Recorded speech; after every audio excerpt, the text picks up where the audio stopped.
taas gago. Ang butas ah. Uy! Nakakatakot yung baka. Bakit ko kino-compare ang Passion sa Giorno? Kung darating man yung Pilano guys, ala, hindi ko nalilingunin yun. Yung Suzuki Access. Bakit? Hindi ko siya nagustuhan. Yun guys, uwian na. Balik na tayo ng Antipolo.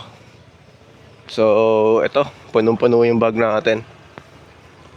Yan, nakabili na tayo ng pampasalubong dyan. Saka ito punong-puno guys. So, let's go.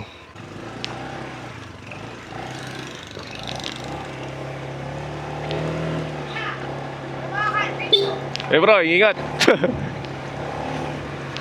So, ayan guys, palabas na tayo ng Barangay Rahal Centro. Yan, time check, 5:17. Yan, clear. Yun, tinan mo guys oh. Putol, pilit na pilit yung bag natin doon. So, sobrang daming laman. Bumili din ako guys ng itlog doon sa amin. Ha? Suka, malayo pa yung suka. Kasi yun. Yan guys, suka pala guys, kasagapan. Masarap yung suka doon. Bagay sa chicharon. Daan din tayo doon guys. Date nga pala ngayon guys, January 1. Kaya nagabi tayo, napuyat tayo. Nung 31, syempre, sa lubong ng bagong taon, puyat tayo. Di tayo nakauwi na madaling araw. Kaya ngayong hapon na lang, no? Ang pabalik pala guys, hindi na ganun kaganda yung daan. Tulad nito guys, Santa Rosa pa lang, dito sa amin. Pabalik doon, papuntang Manila yung way. Bukol-bukol yung kalye. Saka sa bandang San Miguel guys, pangit na yung daan pagpabalik. Pagpapunta maganda, pagpabalik lang talaga guys, wala eh. Sumaambon-ambon din. Sana naman di tayo maabutan ng malakas na ulan. Ayan na oh, bagong taon umuulan. Tumatagos na sa balaklaban natin yung batak. Yun din guys, pansin ko noong Passion pa yung gamit natin. Pagdadaan tayo sa open dito sa Palayan, hinahangin guys kahit may angkas. Kahit may back ride o kaya kargado ng laman yung compartment ng Passion nun, hinahangin siya. Bakit kaya no? Etong Giorno, hindi siya hinahangin kahit may maangkas o wala. Kahit may karga yung compartment o wala guys, hindi siya hinahangin. Kaya comfy ang Giorno. Kung gusto nyo simula sa pagmumotor, para sa akin Giorno kunin nyo guys. Kahit sabihin nila na medyo mataas yung Giorno. Kasi guys, ako nga 5'7" and a half na ako, nakatimpayad pa ako nun nung naka-stock seat pa tayo. May mga solusyon naman yan guys. Kaya pwede kayo magtabas ng upuan, mag-lower ng onte, magpalit ng gulong. Para sa akin, sulit na sulit. Tingnan mo naman, mayroong Go Live board, kasyang-kasya yung bag natin, saka yung compartment. 30 liters ata yung compartment na yun. Punong-puno din. Grabe yung hangin dito guys. Tingnan mo, di tayo inahangin no. Nung Passion talaga gamit ko guys, promise, di ako nagsisinungaling. Inahangin ako dito. Kaya buti na lang lilabas yung Honda Giorno sa Pilipinas no. Ayan na ang ulan. Tapos gabi pa no. Sana naman di tayo malubak. Delikado pa naman pag gabi babiyahe. Lahat dyan sa Marlica Highway papuntang Bulacan, puro truck doon. Sana naman walang mangyari sa atin na masama no. 2 bar na lang tayo. 2 bar na lang tayo guys. Magpapagasa tayo siguro Gapan o kaya bypass road. Yan na ang tawiran. Yun, sakto. Sakto buti naman. Yan. Yun nga guys, baka hindi muna ako tumiretso ng Antipolo. Diyan muna tayo magpahinga sa Bulacan. Gabi na rin kasi guys. Alam niyo na.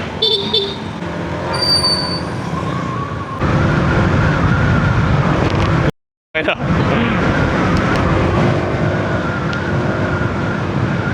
Unang lubak natin. Unang lubak tayo palabas ng Nueva Ecija.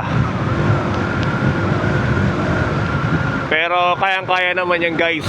Nakapalang gulong ni Giorno, naka 90 series. Kaya hindi siya tatagos o maano yung ano natin, madadamage yung mags natin.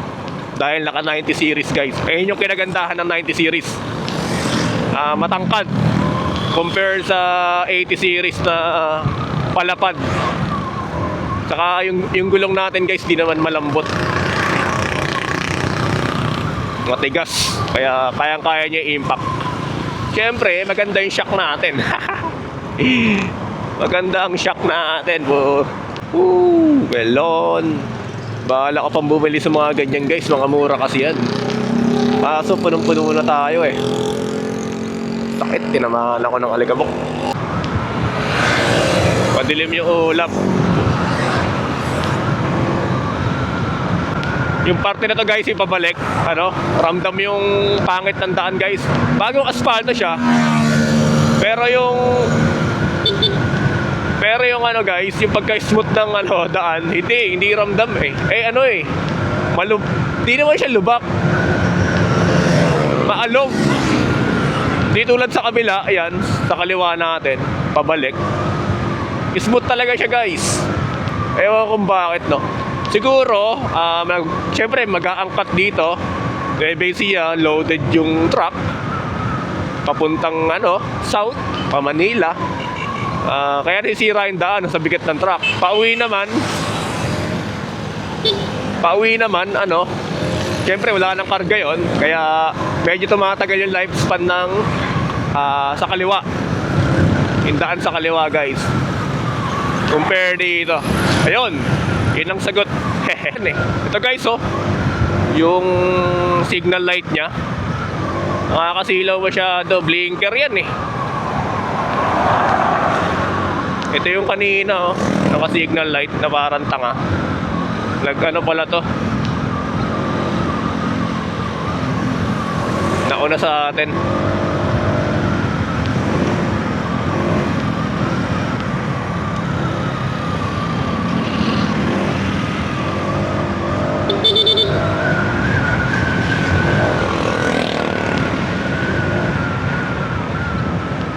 Ang haba-haba, naka-signal light pa rin na yan,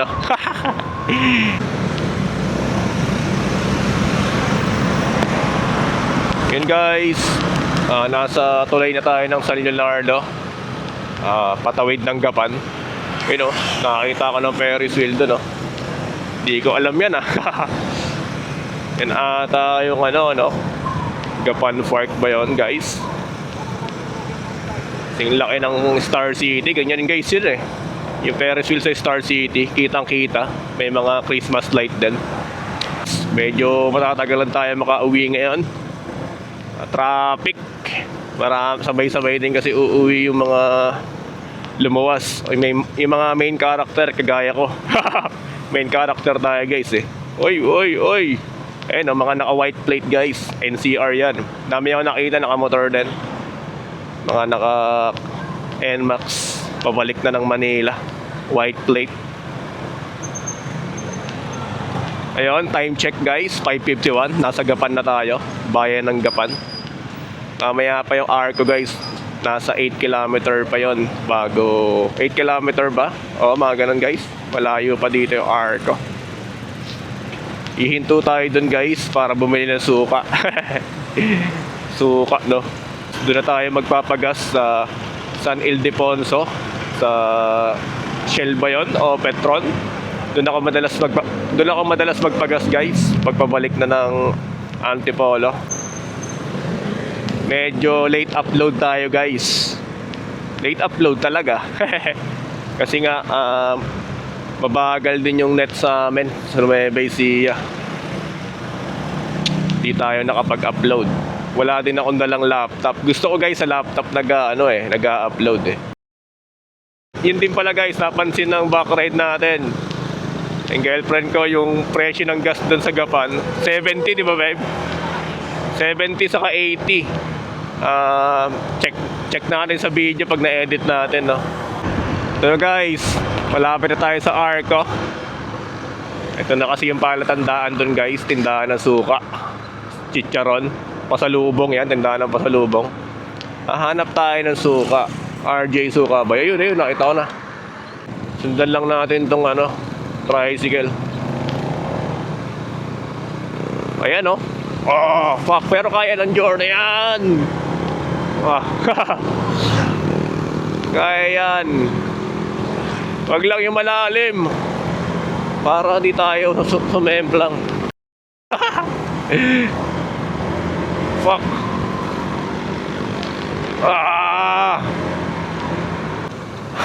Honest review sa shock. Maganda yung play niya. Ayan, daanan na natin yan. Tawid tayo dito. Woo! Pauwi lang talaga yung pinaka nakakatamad. Siyempre nakakatakot din. Yun naman guys, oh, wala tayong naranasan na ganito dun sa kabila. Dito lang talaga. Pero kayang-kaya ni Jordan guys. Uy, ay!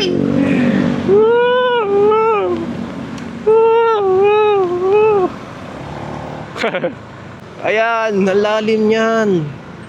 Buti na lang traffic, papasalamat din tayo guys. Traffic, alam nating may lubak, nagbabagal yung sasakyan. Pero kung madaling araw tayo, mga alas 3, syempre mabilis ang pacing mo nun. Kung hindi mo alam, first time mo sa Nueva Ecija pa uwi, pa Manila, ganon, mabilis ka. Naku po, tapos ka. Ayan, oh, kala mo nasa buwan tayo. Fuck. Ayan. Ayos yung kabila eh, doon tayo dumaan eh. Ayan, oh. Dito, kala mo nasa Mars ka. Nasa moon pala. Dito tayo pwesto guys, sa gitna. Kasi lubog yung kanan, kaliwa natin, no. Lubog, bakat yung gulong ng truck, yung pinagdaanan ng truck guys, ganun. Kaya mas safe dito sa gitna. Pag magigilid tayo, baka lumipad tayo dun guys. Pag natin, birit natin. Ito nga, nagigilid na nga lang, oh. Tiisin na natin to, no. Yun nga din pala guys, Happy New Year. Hindi ko pala kayo nabati ng Happy New Year, no. Puro tayo good afternoon, good morning yung intro natin. Wala ko isip sa intro guys eh, magkumsensya nyo na yun. Time check, 6:27. Ang takbuhan ganito, 40 to 50. Mabilis na yung 50 guys. 30 nga lang yung takbuhan natin ngayon, no. 37, 40. Try natin maggilid.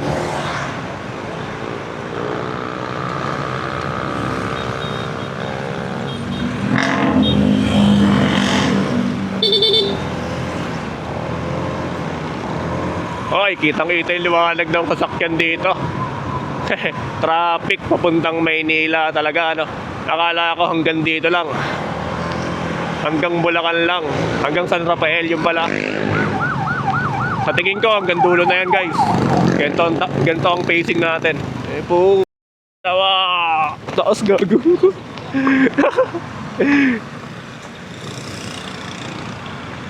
Nalaglag tayo. Taas na na.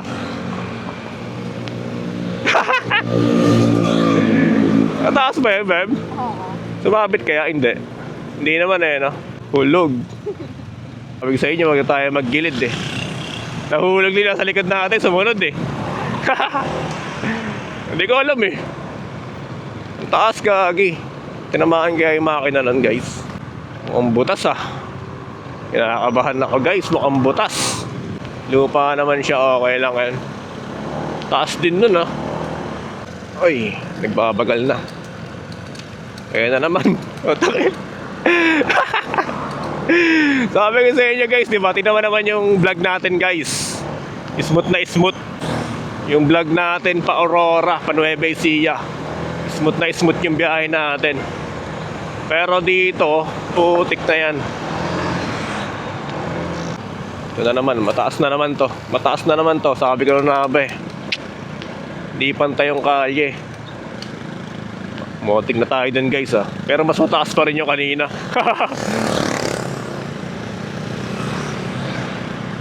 Nandito na tayo sa Arca ng San Miguel. Palabas na tayo. Woo!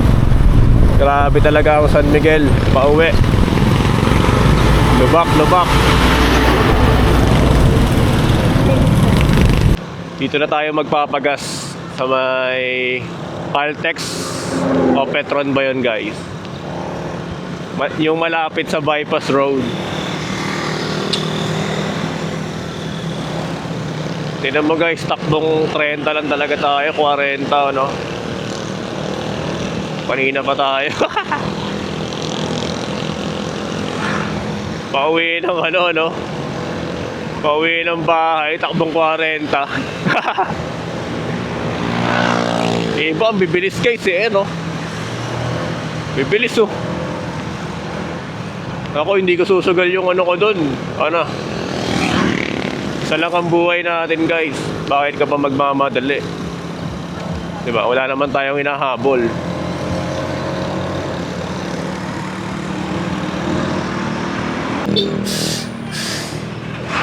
Ayun oh. Pati truck nagbabagal sa lubak eh no? Truck na yun guys ah. Tayo ba kayang nakamotor lang? Hindi ko makakita.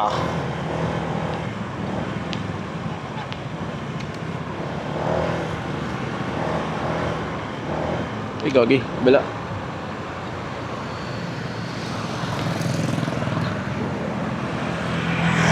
Checkpoint. Wala naman. Eh, bigla siyang preno. Ang babaw lang naman. Nandito tayo ngayon sa San Ildefonso Shell. San Ildefonso Shell, nakapagpa-full tank na tayo. Yung kanina, putek ang lalim nun guys. Chinek ko naman ngayon, wala naman siyang tama. Ayan, safe na safe. Safe na safe yung ilalim natin. Di naman bengkong yung gulong natin, no? Check natin kaya guys.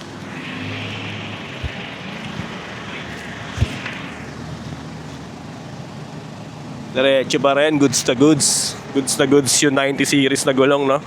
Sa harap kaya, wala. Parang may ano eh, may tukod guys. Pagpepreno tayo sa harap. Pagpepreno tayo sa harap, tapos may lubak. May tukod yung 1-inch drop natin.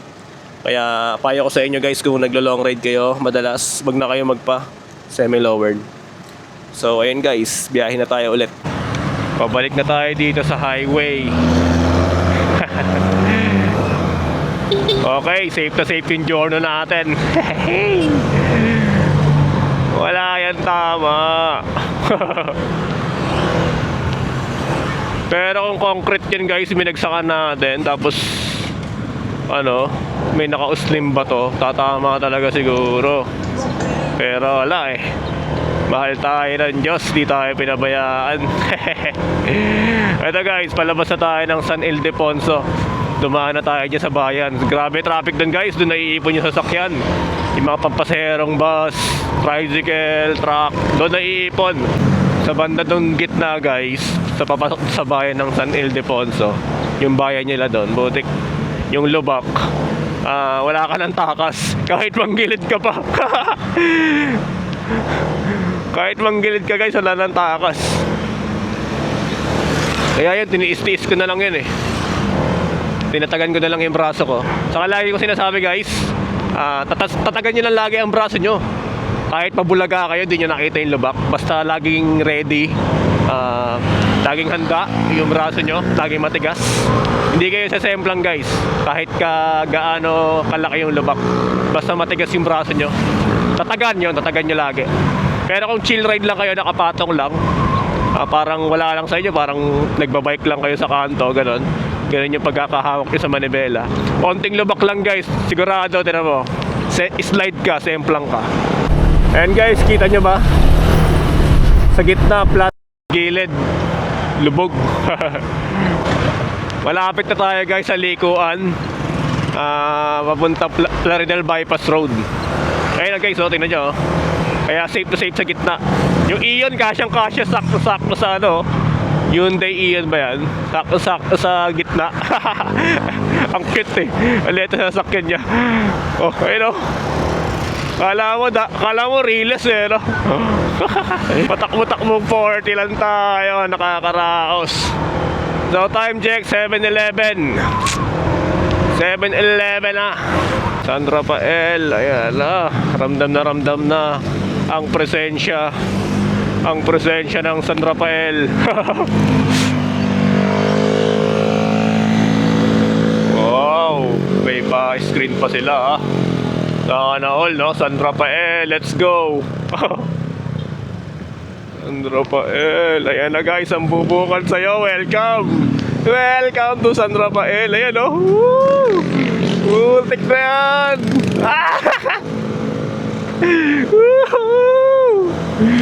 Ayan na. Visit. Ang kulit eh, no? Ang ganda ng nila, ng welcome, ng arko niya na. Tapos yun no, bulaga. Sabi surprise. So ito na guys, yung stoplight na yan. Likuan na ng bypass road yan.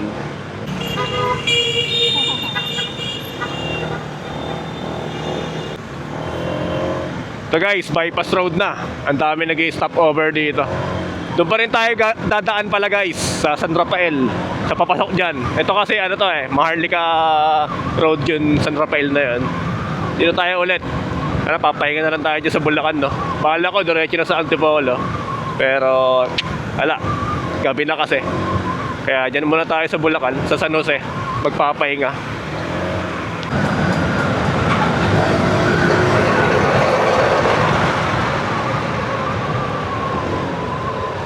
Bago umakyat ng tulay, yan, bago umakyat ng tulay, liliko na tayo dyan.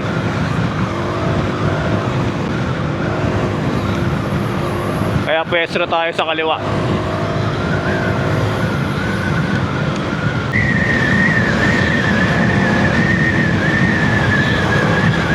Naliligaw na tayo sa likuan. Ito. Ito na yan guys.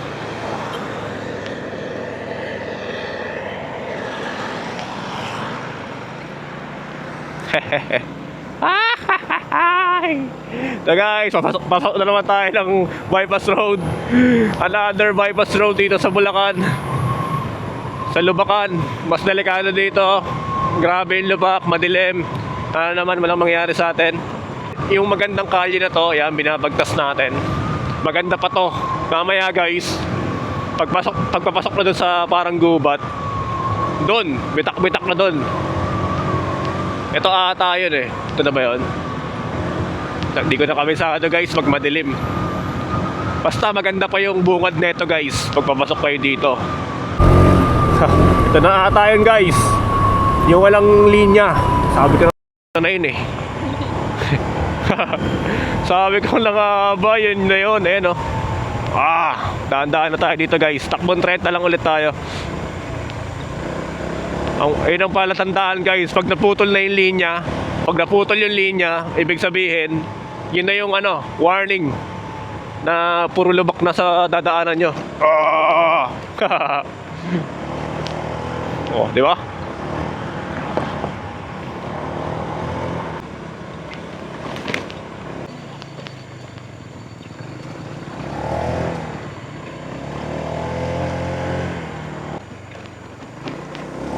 Tiis-tiis lang talaga. Tiis-tiis lang talaga guys. Rinig na rinig, di ba? Ayan o.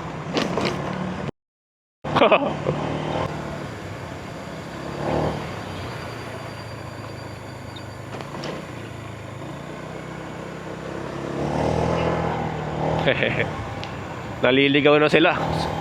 Sunod na sila sa atin. Kukunin sila dyan ng mga engkanto. Papuntang Biringan. Umihinto sila ng ganon.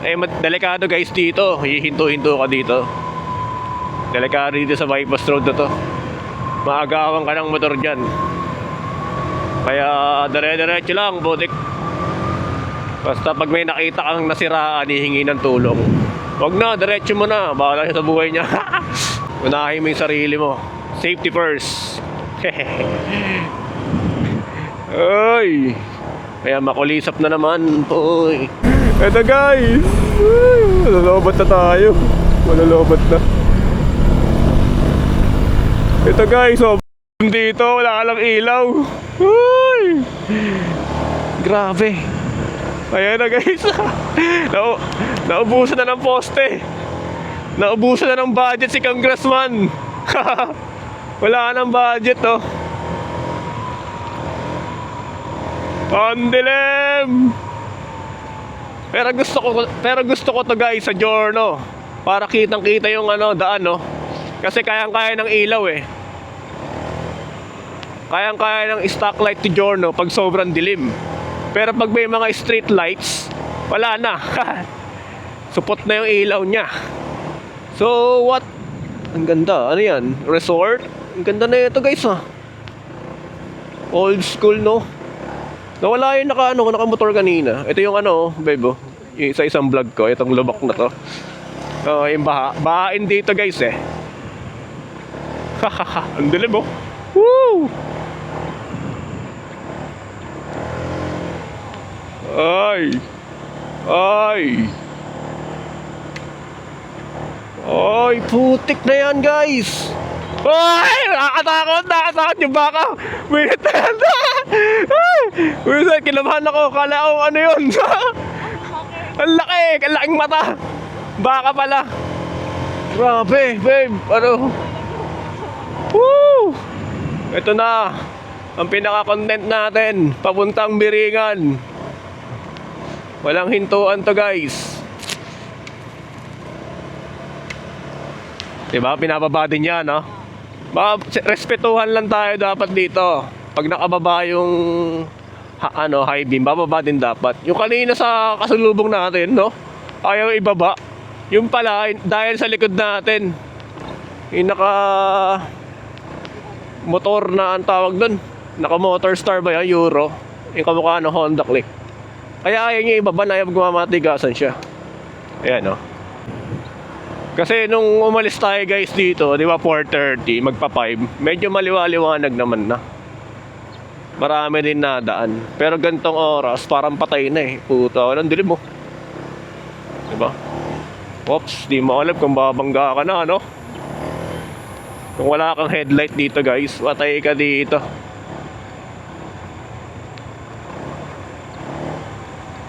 Naliligaw na ata tayo, babe, ah. Nililigaw tayo ng Encanto guys. Parang pabalik to. Parang nililigaw tayo ng Encanto. Uy, uy, uy. Uy, uy. Woo!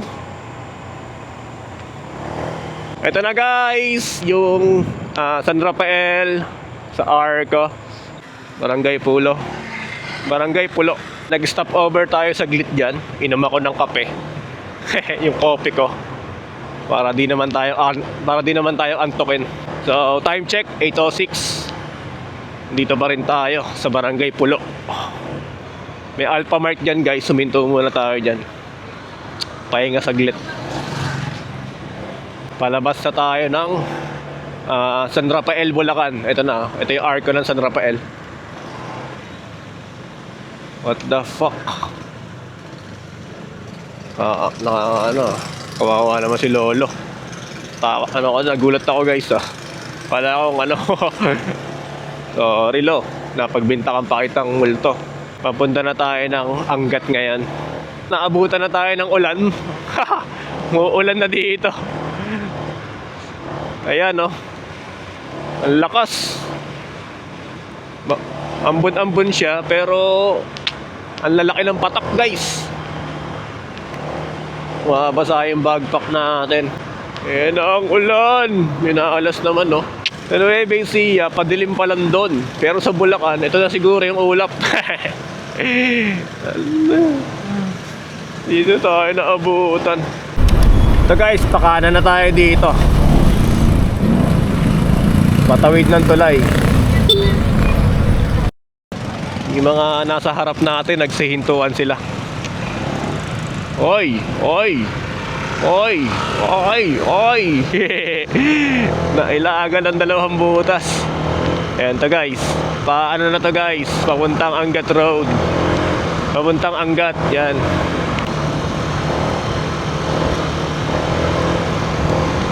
Nilalamig ako. Etong nasa harap natin walang side mirror eh. Isa pa yan guys. Isa pa sa kinaasaran ko yung walang side mirror. Hindi niya kasi makita guys. Yung ilaw. Siyempre kung may ano sa gilid, hindi niya makita. Kaya ang hirap overtake pag ganyan yung nasa harap mo. Yung pasok sa impound concept.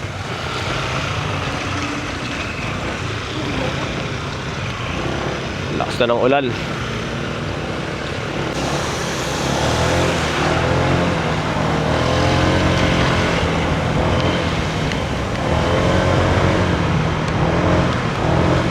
Mukhang kanina pa umuulan dito.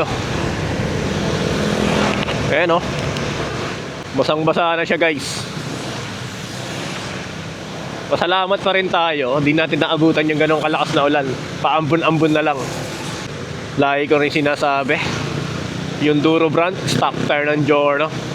Hindi pa tayo nakakaranas ng parang dudulas tayo. Kahit may angkas. O kaya kargado ng gamit yung Giorno natin. Okay na okay siya guys. Hindi pa ako na parang nagugulat kayo. Parang i-slide ka ganon. Walang ganon sa stock tire ng Giorno. Maganda yung performance niya. Pwedeng sumabay sa performance ng Pirelli. Sa tingin ko lang guys pwede. Saka maganda yung pattern niya. Kaya pwedeng pwede pang daily talaga. Galing nga ng Thailand no. Yung sa Pasio pala guys, yung Pasio ko dati Dunlop, nakakaranas ako ng na parang i-slide ako. 2 beses na pala guys na motik ako sumemplang sa Pasio sa gulong na yon. Bakit ko kino-compare ang Pasio sa Giorno? Siyempre nagka-Pasio tayo, 1 taon din yon. Magwa 1 year na rin yung Pasio ko na yon. Sana lumabas yung Giorno, binenta ko na. Nabasa ko sa review, saka napapanood ko sa YouTube sa mga Thailander. Yun nga, ang ganda nga ng Giorno, comfy. Totoo nga guys, kaya na-inlove tayo sa Giorno. Kung darating man yung Pilano guys, hindi ko nalilingunin yun. Isa sa mga first choice ko talaga ang Giorno. 2023 pa lang, bala ko bumili ng motor. Hindi hintay ko lumabas. Pero hindi hindi siya nilabas ng ng 2024 2025 pala siya, no? Tapos hinihintay ko din yung Grand Pilano nun. Sabi ko, Grand Pilano, ang ganda. Pwedeng pumalag sa Vespa. Kaso nauna yung Giorno, ang ganda, ang daming pyesa. Pag nabihisan talaga, sobrang pogi. Kaya panis yung Grand Pilano. Kahit sabihin na classic yung itsura nun, wala. Kasi ang engine nun guys, same lang sa Pasio. Same na same sa Pasio, pati yung gulong nun. Mugs, saka yung tires nun, same na same sa Pasio. Ang pinagkaiba lang yung front shock, ibang design. Iba ang design ng front shock niya. Then yung CVT niya, maganda. Ano talaga guys, premium look yung Grand Pilano. Pero kung lalabas man ngayon yun, di ko nalilingunin yun guys. Hindi na natin bibitawan tong Giorno. Yun nga din, dagdag ko, bakit wala sa choice ko yung Abenis. Hindi pala, Abenis ba yun? Yung Access yan, yung Suzuki Access. Bakit hindi ko siya nagustuhan? Bakit wala siya sa choices ko? Alam nyo naman guys, yung gulong niya sa likod, di ba, size 10. Okay lang naman yung size 10 na gulong. Kasi yung Vespa, naka size 10 din yon. Yung 125, size 10, saka 12 sa front. Ang pangit kasi guys real talk lang. Ang layo niya sa fender, parang sinipa. Pasok na pasok yung gulong sa loob. Kung ginawa ng Suzuki, parang Vespa style na malapit sa fender sa likod, yung compact siya. Hindi mo mahalatang size 10 yung likod niya. Maganda pa rin tingnan. Itong Giorno guys, compact siya guys. Ang lapit na lang ng gulong niya sa fender. Siguro isang dangkal na lang, nasa fender na yung gulong niya. Ayun yung hinahanap ko sa motor guys. Yung sa Pasio naman, yung kahan niya kasi, kitang-kita yung ilalim niya yung makina, tapos yung air filter, tapos yung mga wire niya guys. Di ba, natatakot nga din ako dati noon, baka ako pagtripan, gupitin. Yun nga, nabasa ko sa group ng Pasio. May pinagtripan doon, napagtripan yung Pasio niya, ginupit yung wire sa ilalim, sa may taas ng pan. Etong Giorno, sobrang laki ng kaha nito, di mo siya magugupit. So isa pa yon sa dahilan kung bakit Giorno. Malinis tingnan. Hassle nga lang magkabit ng mga accessories kasi halos lahat ng kaha tatanggalin mo. Yun, balik tayo sa guys. Balik tayo sa access. Yun nga ang dahilan guys. Yung design ng access okay naman. Pogi, classic na classic. Sa gulong lang talaga nagkatalo. Kung medyo malapit nga sa fender yun, maganda ang tindigan nun. Okay, may maglabas ng ng engine support, no? Palapitin yung gulong sa likod. Pwede. Pero yung stock na ganon, di papasa sa panlasa ko yun guys. Okay di sa akin yung size 10 guys kung pinalapit nila. Yung Honda may size 10 din na gulong, yung Honda Lead. Honda Lead 125. 4 valve din. Size 10 yung gulong nun sa likod. Pero hindi mo halatang size 10 kasi nga nakadikit sa fender. Ayun, yun lang ang hinahanap ko sa Suzuki. Ihimo na ako. Yan guys, nandito na tayo sa San Jose. Paliko na tayo dyan sa subdivision. Huwag kalimutang mag-like, comment, and subscribe sa channel natin. Salamat sa pagsama sa akin. Kahit pauwi lang to, iting content natin. Pauwi sa konting kwento. So, pinag-iisipan ko pa guys kung anong next content natin. Rides ba o upgrades? Pagsabay na lang natin siguro, no? So, ito na guys. Salamat ulit. Happy New Year. Yun lang.